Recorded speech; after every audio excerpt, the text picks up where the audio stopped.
This week, we're coming to you from Tokyo. We're on the oldest shopping street in town, established around the 16th century. It's connected to a temple just down the way. We're here to cook with someone you probably know, Elizabeth Ando. She's been in Japan since the 1960s. She's an expert on Japanese home cooking, written many books. And we're going to cook two really simple home dishes. A chicken teriyaki. These are chicken thighs cooked in a skillet and then put on a bed of greens and rice. We're also going to do a very simple 20-minute soup, a miso soup. The miso flavors the soup, some vegetables, pork, and tofu to finish. So it's a very special show this week. It's all about cooking the Japanese way in the home kitchen. Please stay tuned.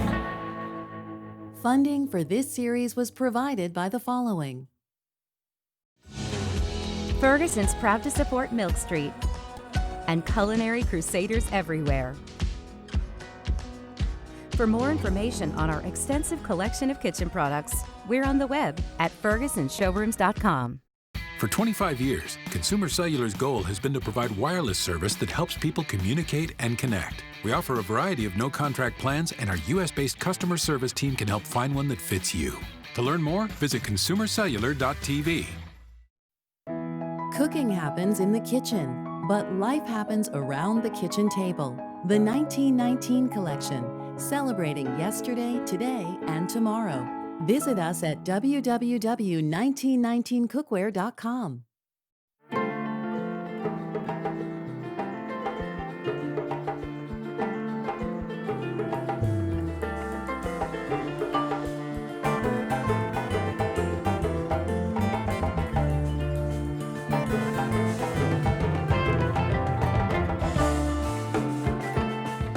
We're going to be making chicken teriyaki. Going to mix equal quantities of cornstarch and sake. Dump the chicken in there. It's going to take about 5 minutes. Okay. So let's set the timer for 5 minutes, okay?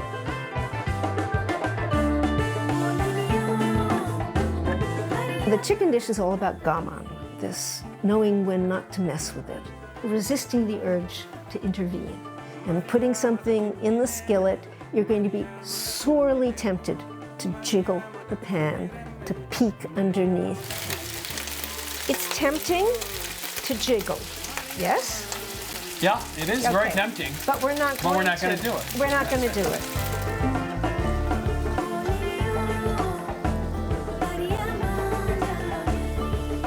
So I'm now seeing also a bit of brown on the bottom, and now is the time, at long last, I can give a jiggle. And sure enough, it's all having release. We can now flip them over.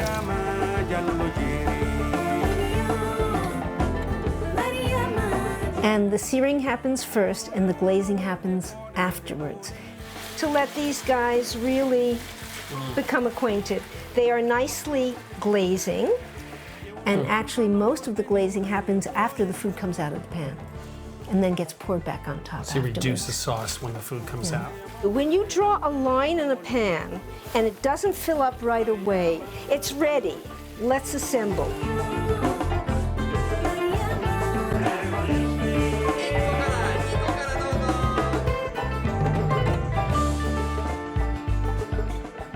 And then we're going to finish it off with our tender cooked glazed chicken. So, dozo meshiagare, eat up, and you're going to say itadakimasu, itadakimasu. Itadakimasu. Good. When you're finished, I'll help you say what you need to. You can try. A+. I mean, I love one bowl food. I love the greens with the chicken, which has some fat to it and some sweetness, and the rice. Gochiso sama deshita. Gochiso sama deshita. Wow, thank you. Ie, osomatsu sama desu. So the reply is, no, I'm not that exalted at all. I've just given you humble food. Thank you very much.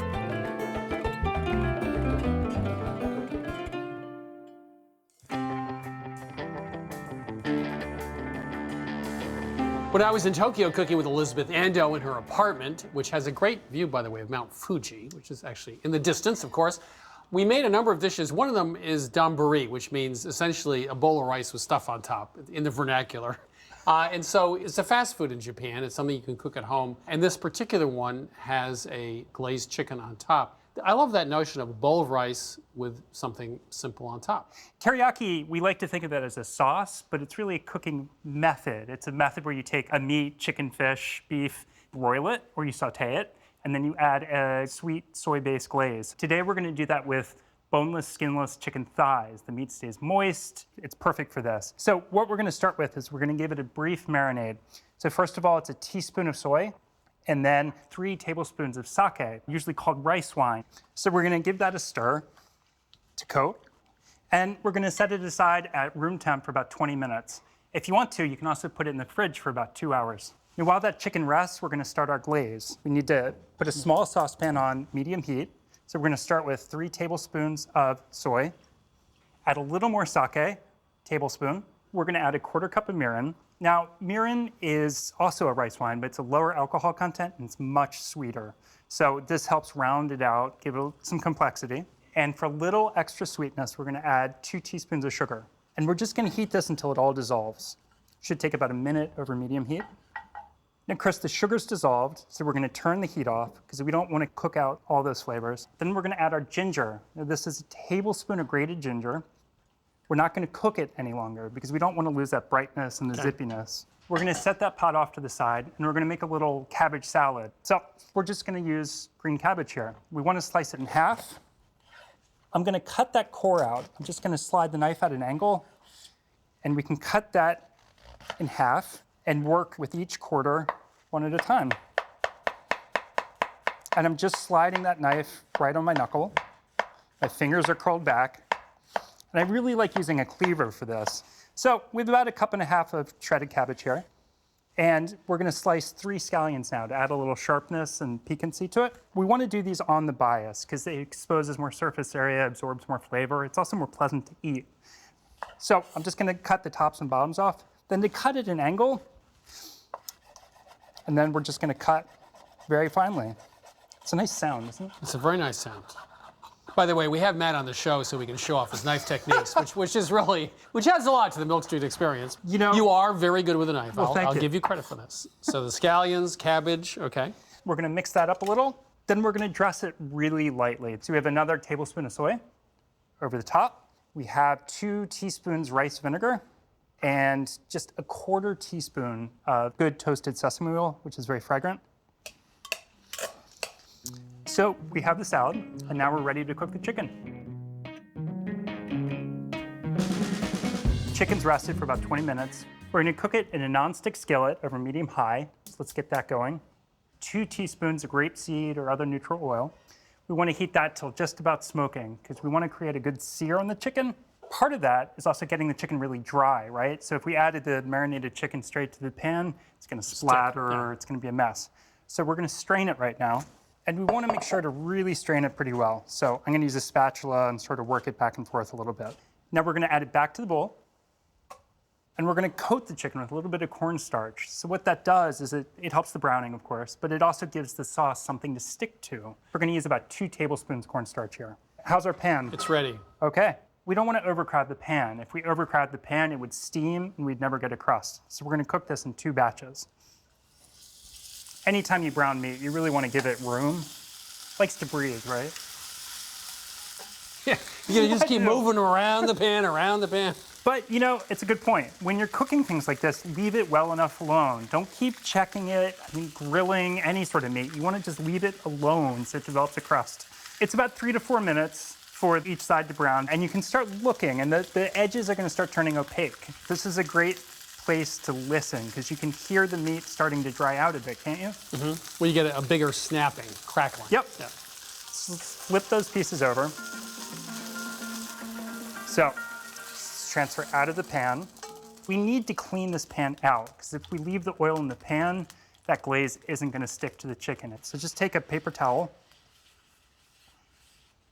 We're going to return the pan to the burner. And now we're going to pour that sauce right in. You can hear it sizzling away. We're going to add our chicken right in. I know. So we're just going to reduce it down until it coats the chicken. It's about 2 minutes. And see, you can smell that ginger now, right? It's like really fresh and bright and zippy. I think this would make a great screensaver.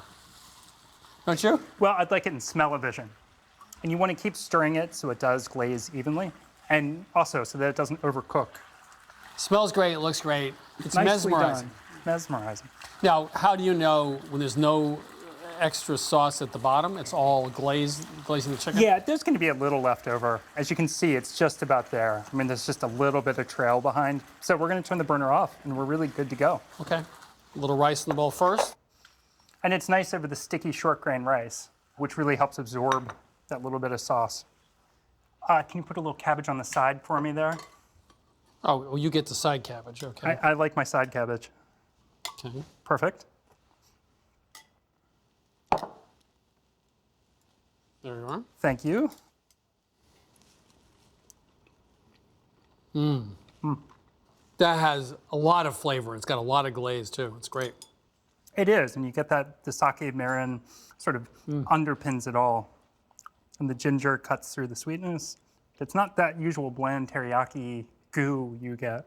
Well, the usual teriyaki is really salty and dark, and it sort of has a deadening flavor to it. It's not light. And you get a little bit of the cabbage. It's really bright, it's crunchy, perfect foil. So with the help of Elizabeth Endo in Tokyo, we have our chicken teriyaki donburi, which means rice bowl with chicken teriyaki on top. Great flavor, really has a nice glaze on it, just perfectly done. And it's light, it's also delicate, it's not overdone. And a nice little cabbage slaw on the side. Very good job, Matt. Thank you. You can come back next episode. Ah, well, thank you.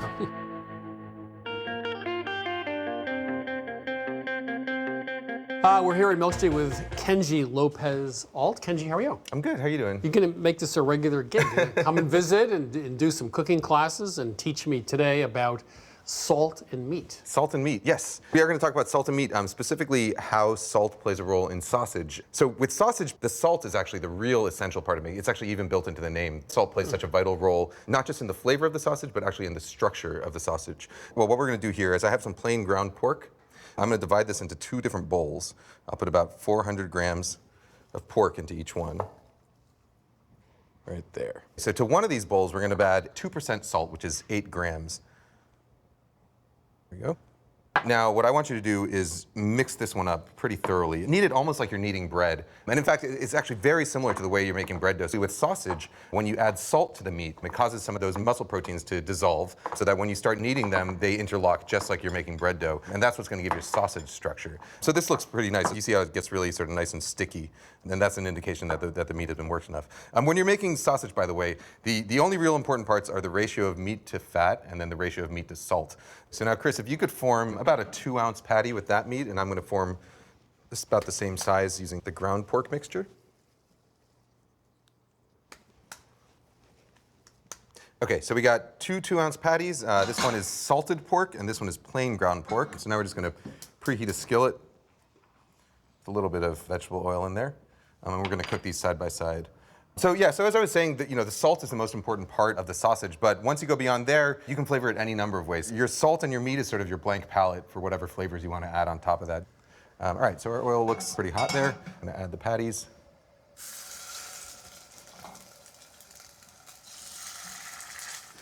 Okay, so now we have our sausage patties cooking. We're gonna cook them all the way through, and then after that, I'm gonna sort of demonstrate and prove my point.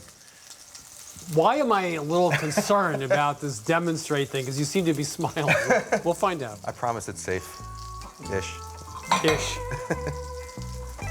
All right, so our patties are cooked. This is our unsalted patty, and this is our salted patty. So what we're gonna do is I want you to take this tray here.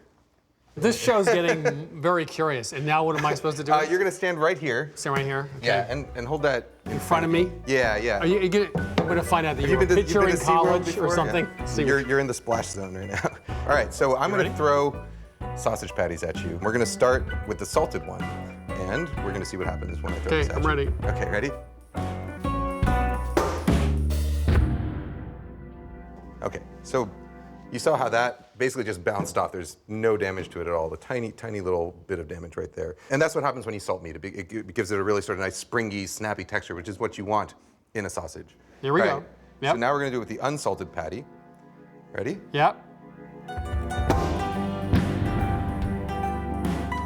And there you go. Okay. Yeah. So it kind of splatters and breaks off into lots of pieces. You know, the only difference between these two patties was the salt. Salt is important when you're making sausages, but not applying salt is also important in other contexts, particularly with hamburgers. So when I make a hamburger, I want it to be nice and tender and juicy. I don't want it to have the sort of snappy, springy texture of a sausage. So when I make hamburgers, I never add salt to the actual ground meat. I salt just the exterior.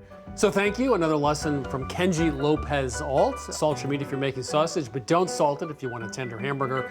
And next time you come back, could you try not to throw things at me? It's always dangerous when you show up. Thanks a lot. Thank you.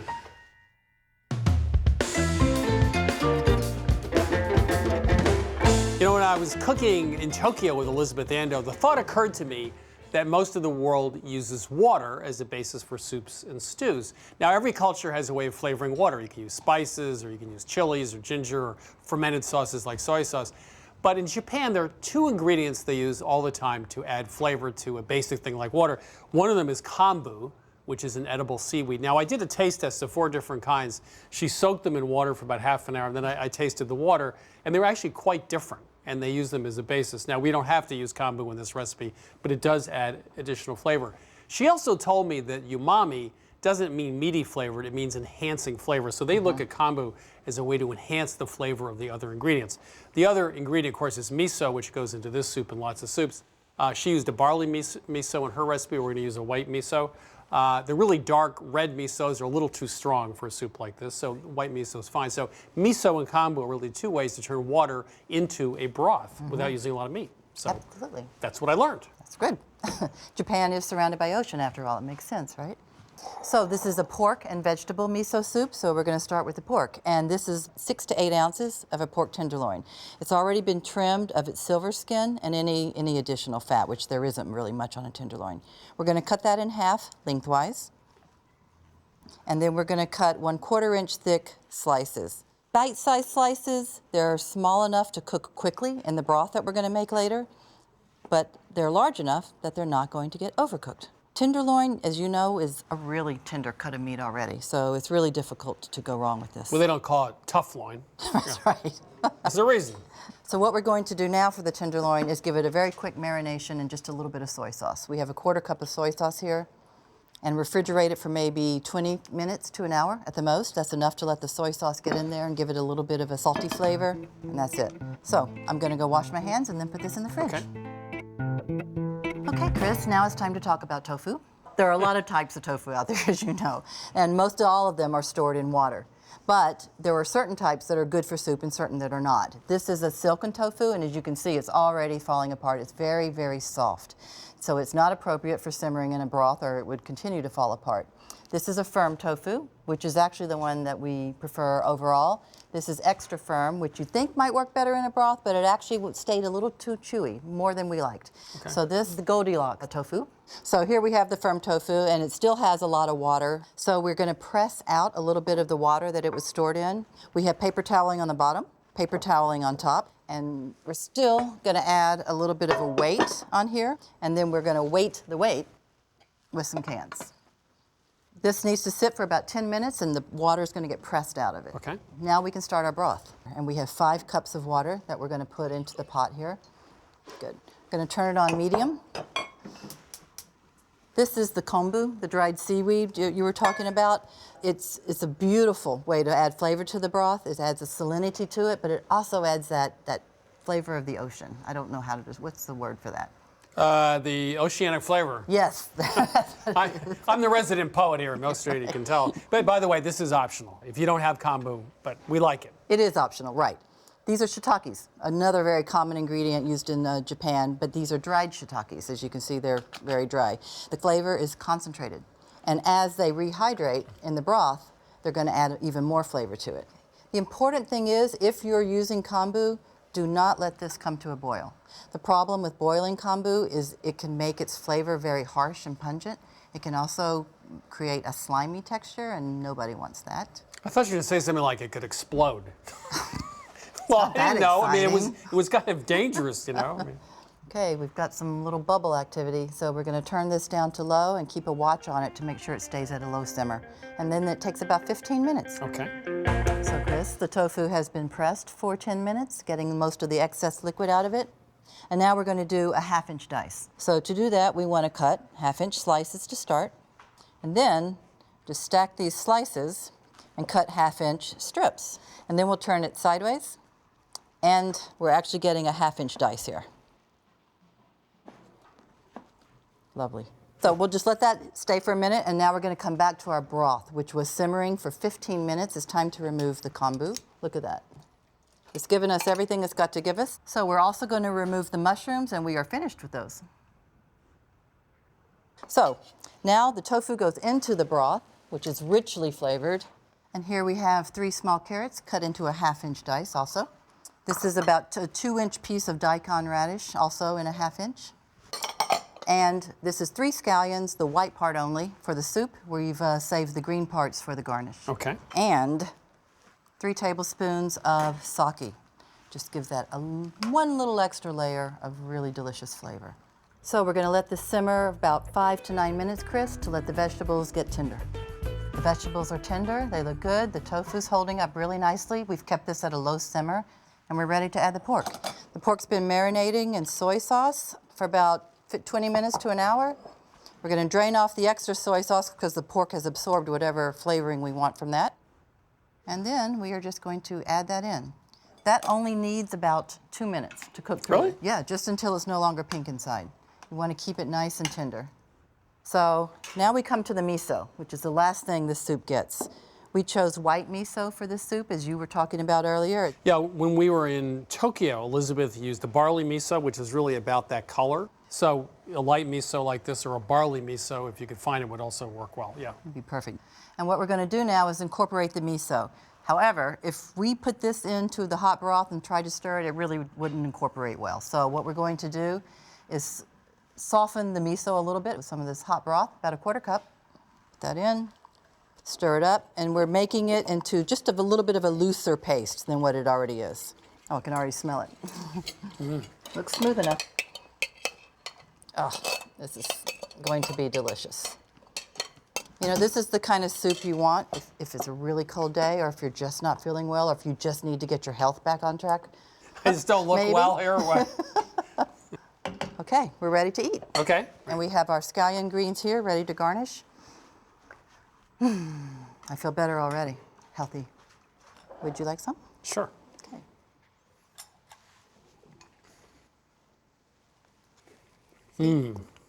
It's called firm tofu, but it is so delicate once it cooks in this broth. It's like little pillows of tofu. You know, I'm so used to soups made with meat stock, because that's chicken stock, etc. This is so light. It has the kombu, which is very subtle. It has the miso, which is also very nice, and the tofu. And yet you taste everything. It comes through. The kombu, the salinity of the ocean is in there. So from Elizabeth Ando in Tokyo, a pork and vegetable miso soup. And this is a cooking lesson in turning water into soup, right? The kombu, it's optional, but it adds that little extra flavor. It also enhances the flavor of all the other ingredients. And then, of course, we had the light miso, which really added a lot of flavor to it as well. And the pork that marinated in the soy sauce, a few vegetables, daikon radish, carrot, little scallion on top. A great recipe. I won't say it's a health food, but it is a restorative soup. It really is very light and has tremendous amount of depth of flavor. And you can get this recipe and all the recipes from this season of Milk Street at our website, which is milkstreettv.com. Funding for this series was provided by the following. Ferguson's proud to support Milk Street and Culinary Crusaders everywhere. For more information on our extensive collection of kitchen products, we're on the web at fergusonshowrooms.com.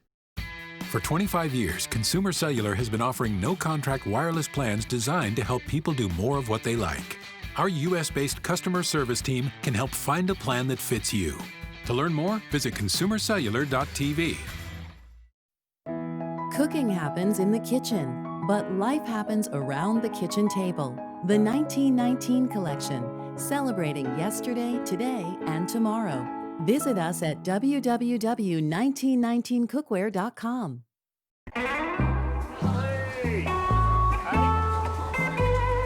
They're going to be wonderful nibbles. They're often served on the side. We're going to go round. Theirs is not million-dollar melons, but expensive strawberries that are hothouse grown, and they're delicious. Wow. The variety is Tochi Otome, which is a particular varietal that's extremely sweet. And they have some samples out if you want to take a sample. Yeah, let's take a sample. Ooh, those are delicious. Aren't they good? Mm-hmm.